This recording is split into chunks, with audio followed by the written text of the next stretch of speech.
On a personal level, I truly believe that all my characters, they choose me. I get to be an instrument and a voice for people that are marginalized or go unheard or who feel voiceless. People like that come from the same community I was born and raised in. And I know what that feels like because I felt like that before.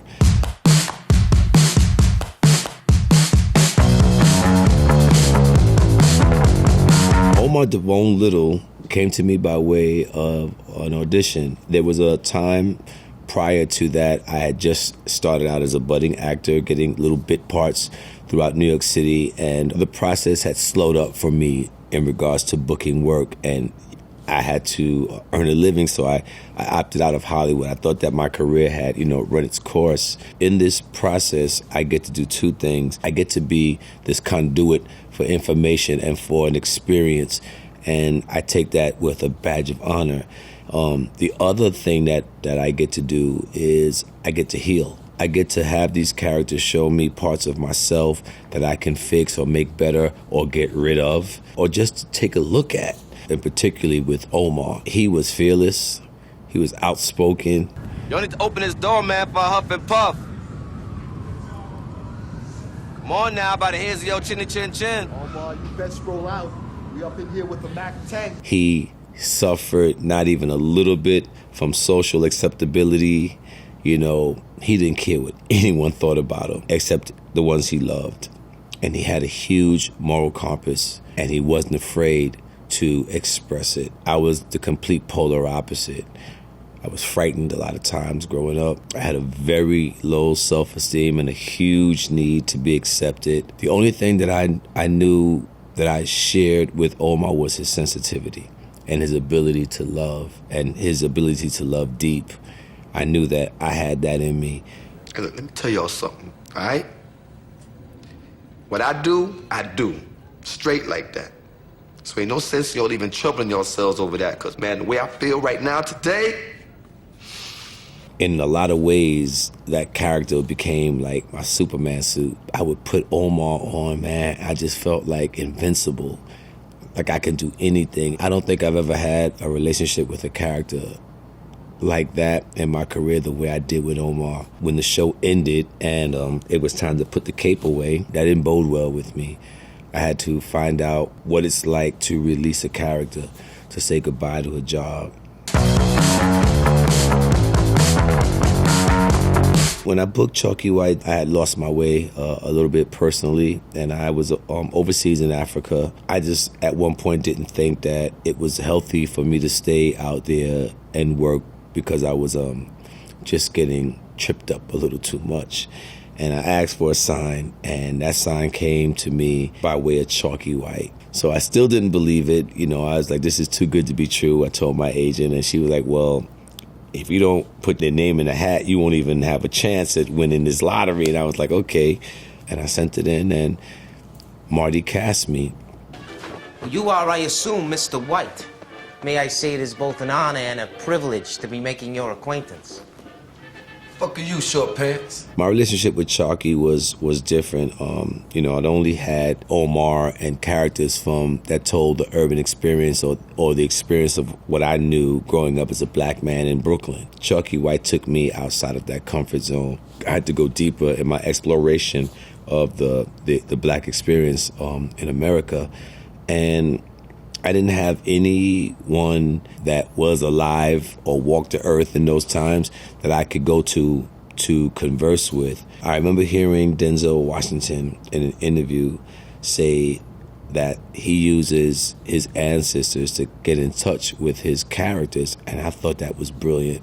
And I gave it a shot. So what I did was I looked at all the characteristics of this character, the many faces, his personality. I summed them up into five basic personalities. And then I went into my Rolodex of family members that I knew, of men that I knew that lived that era that were no longer here. And I paired those characteristics with the characteristics of these loved ones in my family. It's his soft side with his children that reminded me of my Uncle Jehu. His sarcastic, kind of coy side reminded me of my Uncle Tommy. The way he dressed, the way he peacocked in his clothing and that snarl and that walk of confidence that came from my godfather. The way he was with the ladies, that was my dad. My dad was a bit of a Rolling Stone with the ladies. Last but not least, that ability, that rage that can drive him to kill a man with his bare hands in 5 minutes, that was my Uncle Pa. It worked out beautifully. Come around here looking for an army. Yes. Ain't that just something fine? Cause I ain't heard one peep about it till now. This isn't the time for hurt feelings. I ain't say nothing about how I feel. Like you ain't say nothing except, jump, boy!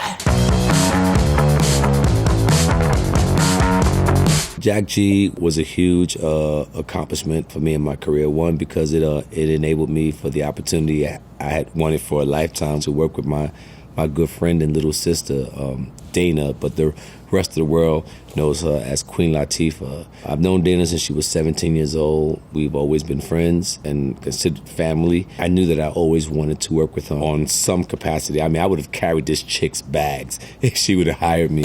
So when I got the role of Jack Gee, or the opportunity to play Jack Gee, I jumped at it. I loved the fact that she didn't offer me the role. I loved the fact that I had to audition for it and I had to earn it. It was a testament to our friendship that I needed to earn her respect as an artist and not have it feel like she was doing me a favor. And that was the process that I took to get it. Let's just go home. Okay. We going now, right now. But sing one song, honey, the way you like it. Don't sing it for me, damn, nobody. You sing it for yourself. Now what you say? In creating the character of Jack Gee, it was a challenge for me because he lived in the same era as Chalky White. And not only that, I was filming them at the same time. So I really worked hard to distinguish them. Why you ain't asked me first? See if I was ready. Well, I'm ready. I want a real family, not no road family. I want the whole thing, you know? A big house and everybody in it. Well, everybody ain't gonna be in it if you don't start showing me some respect. I remember early on when people would ask me, "Are you afraid of being typecast? Aren't you?" And I was like, I worry about not eating. This is my job. I mean, why would I care about typecasting? I'm a black man. I tell black experience in America. Like what? Like this is what it is. And then I realized that it is my job to see to it that I am not stereotyped. Just because I may play the same genre of story, tell the same genre of story, the same genre of narrative, doesn't mean that these people are stereotyped. Just because you and I came from the same hood, are both black males, both came from broken homes, we could have both even had similar experiences with making bad choices. That does not mean that you and I are statistically the same. When we do that, we put numbers on people as opposed to the individual human experience was or is. And so that was the main thing I needed to do with Jack Gee, was do the research of who he was. He was a real person, and two, make sure that he stood apart from my portrayal of Chalky White. I was really excited to be working on this once again in the presence of greatness, comedic improv greatness. I had never been so nurtured in a process before the way I was on The Spoils. It was clear that I was the weakest link in the chain in regards to comedic timing and improv. They created a scenario in this writing for me to come in and do what I do, which is play the serious note. And the laughter happened around me. The laughter was the irony that was in this situation, in the storyline. Rock with strings. Just you. Poor Alistair. He's been trying to get me to make a jazz with strings album for years. Rock Banyan was fighting for his art and to not be manipulated and to not be sold out, to not have his soul be bought. Give me some time. I could prove my innocence. Maybe I could do something. I could find something out. I mean, what have you got to lose? Maybe you would skip town. With this mug, everyone knows me. Where am I gonna hide? I believe these are things that we as artists deal with in real life, that people deal with in real life. And to have that narrative as it pertains to, you know, myself in Hollywood and, you know, the type of roles that I chose to take and how I pursue my characters and how I create them. There was a little bit of that in the storytelling of Rock Banyan, and I was very grateful to have that opportunity, but mostly I could say, man, to work with Kristen Wiig and Kate McKinnon, Maya Rudolph, Jesus Christ. Yeah, those three ladies, I grew on that set, having worked with them. They were such pros, and their timing, I'd never seen nothing like that. The way they could just improv and come in and out of it, and it was brilliant, and I learned a lot on that set. Yeah, the night of was a tough but brilliant experience in creating Freddie Night. You know, Steve Zillion, he's pretty masterful at creating this tension, what we say sometimes is the unwritten word. So what he wanted to do was take the audience through the feeling of doing time. How much time is just taken being processed, being sent to jail, then having to get processed to go to prison, you know, being in prison, the ramifications of the day-to-day of being incarcerated. It seems like time is just standing still, and he wanted to bring the audience into that. That was a really grueling and tough process. You know, the sets, we were literally in prison. The base camp looked like the yard. There was nothing glamorous about this set. What's up with that cell phone business, bro? I ain't got no cell phone business. I don't know what you're talking about. Shit. I must have heard wrong then. Come on, Freddie. I told you I know what you're talking about. Not one cell phone? Even the route I would take to get to work was the same route that I would take to go see my nephew, Dominic DuPont, when he was incarcerated. He's home now, but it was during the filming of this that I got a glimpse into what his life must be like and what his life was like for 20 years. It made me really sad that, you know, there are people in our society that are forced to live like this. I'm not saying that you shouldn't be made to pay for your mistakes, but when is enough? And when is a person deserving of a second chance? And we got to look at all the things that go wrong with our justice system in the night of, and knowing that I have family members that have fallen prey to this, it was discouraging. Leaving a character like Freddie Knight on the night of and going to Ken Jones on When We Rise was a huge shift in the opposite direction. So, you know, Freddie, he was dark. He had a lot of issues. He was tormented. It was a lot of potential lost with Freddie. Freddie could have been a lot of things. And then here I go to Ken Jones, who in a lot of ways, Ken Jones was an American hero. I mean, he had survived so many wars. He was on the front lines of what it was like to be black in the Navy in the late 60s, early 70s, and the amount of racism he must have dealt with then.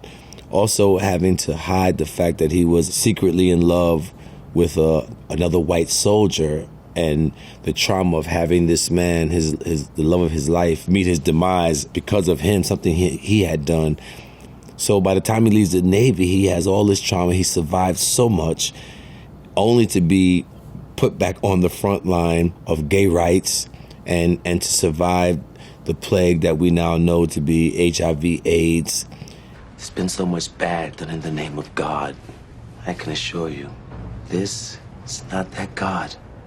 To where he is today in his life, where, an ordained minister that marries people, it was just such an opportunity to tell a story of triumph and of overcoming adversity.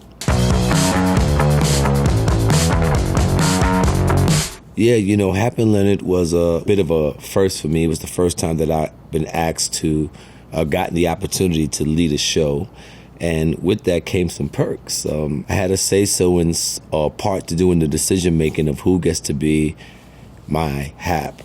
And I really pushed to get James on the project. I knew that he had just wrapped his second season of a show he was doing on Fox, and I begged him tooth and nail to come and be a part of this family with me and take this journey because of the writing and the world that Hap and Leonard lived in. James and I already had that banter, and we talked on similar issues like that. And we had opposing opinions, and we would agree to disagree at times. And there was no one else that could have taken this journey. Creating Leonard, it was a lot of fun. He was a walking contradiction. He was a black cowboy who was openly gay and a Republican. It was like, what? He liked country music. Huh? What? Wait. What is this? I need to bring your guns with you. Thought you didn't like my gun. What kind of time can you get here? Told you I had to mull it over, now let me mull. Well, don't mull too long. A mull takes as long as a mull takes. I just found him fun and interesting, and to be able to have a narrative, two characters, one black, one white, and to show that these two men can still have, if not the same, a very similar human experience. I think Hap and Leonard spoke to the classism that plagues us as a community as well too, and it was just interesting to tell these narratives, to tell a story that took place in the middle of the country. It's not a city, it's not a coast. A very new experience for me on a number of reasons. We shot Hap and Leonard in Atlanta, really in Georgia. For any person that's black, once we leave the safe confines of the city of Atlanta, you are brutally reminded that you are in a red state. On the way to work, I would see the Confederate flag up and down in people's yards and the highways, in windows. James and I had to go to work November 3rd, 2016. Ring a bell? And you could cut the tension with a knife on the set. I just remember not wanting to be quiet, not wanting to act as if I don't see this elephant in the room. I huddled everybody, crew and cast together, and I said, guys, come on, let's not bring this energy here. We're so blessed. I said, look around, look at our office. We're in the middle of the forest. The trees were frolicking, turning all types of colors. Look what we get to look at, all this natural beauty. We get to call all this nature our office. I said, look how we're working together. Right here with black, white, male, female, gay, straight, young, old, and we all working together for one common goal, to create art. I said, that's the gift of art. It transcends all of these ignorant scenarios that we create in this outside world. So let's leave that crap out there and let's focus on the artists that we all are.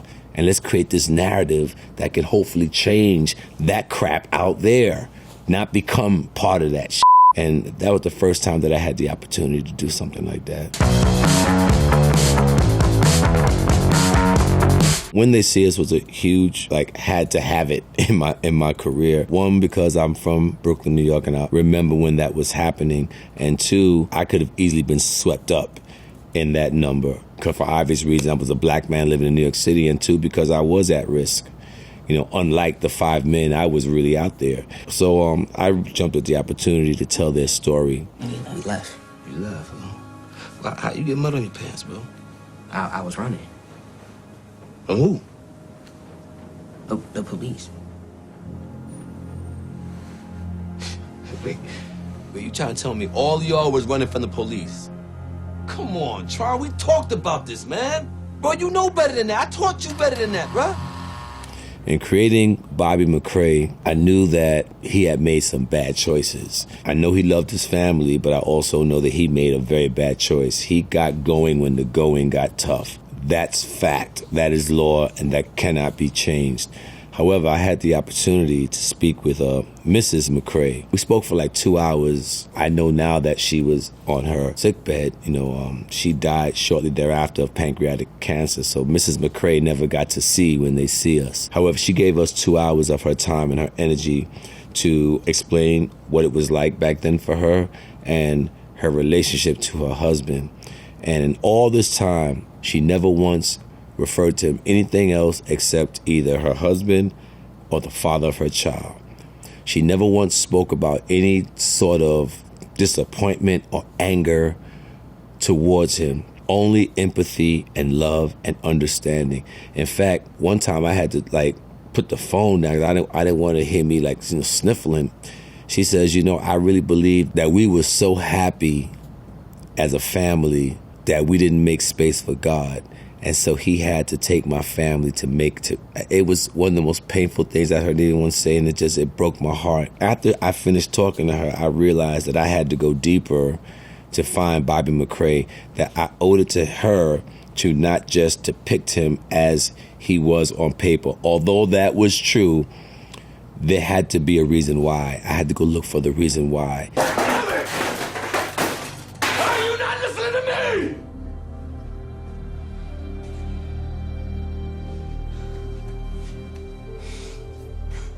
Tron, these police will mess us up. They not playing. They not. Look, when the police want what they want, they will do anything. Do you hear me?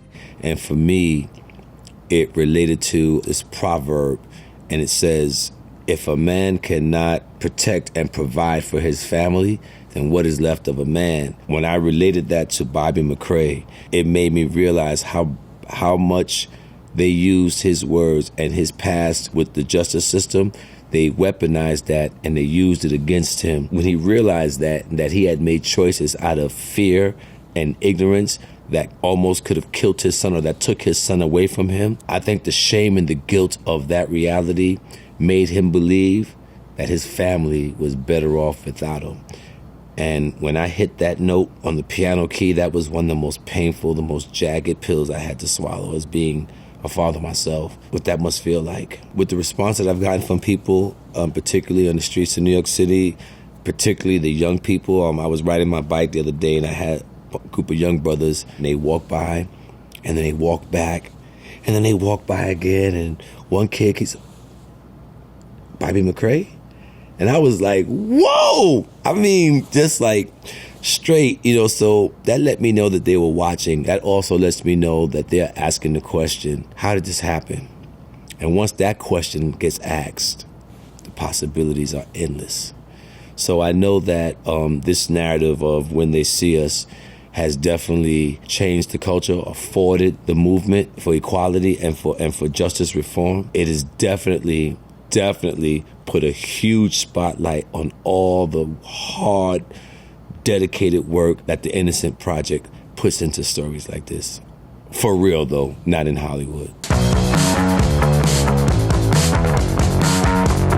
Building Montrose Freeman, it was kind of like all of the characters in my career in one shot. Montrose embodies bits of Omar, bits of Chalky, bits of Freddie Knight, bits of Ken Jones, bits of Bobby McCrae. It all comes to a head with Montrose Freeman. Hey, Montrose.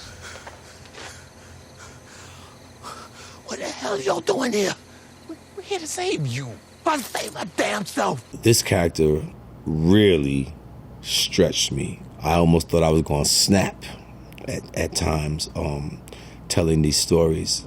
The relationship between father and son in my community is so sacred, it's endangered for a number of reasons, whether it be mass incarceration, drug addiction, all around poverty. The family structure is frayed right now, and in particularly between father and son. A lot of our young men are left home to be raised by their moms or by the women in the family or by the police department in the neighborhood.